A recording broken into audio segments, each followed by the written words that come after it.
What is up, YouTube? Slaughter Casa here. Today, I'm going to be doing the unboxing of the Puffco Peak Pro Smart Rig. Let's get into it.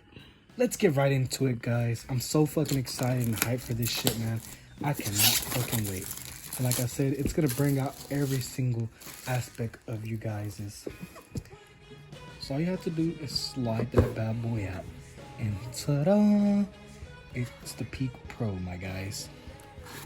Comes with a beautiful carrying case, which is ta-da, magnetic, my guys.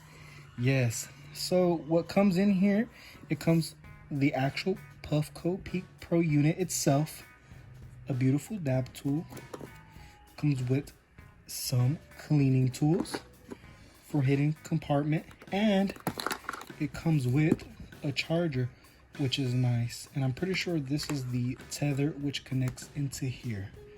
And here is the actual unit itself. Yes, guys, this is so fucking beautiful, man. Words cannot explain it. If you've seen this in real life, you could only explain. But yes, this right here, my guys, is the Louis Vuitton of the smoke world. And this is my first impression and my unboxing of the Puffco Peak Pro.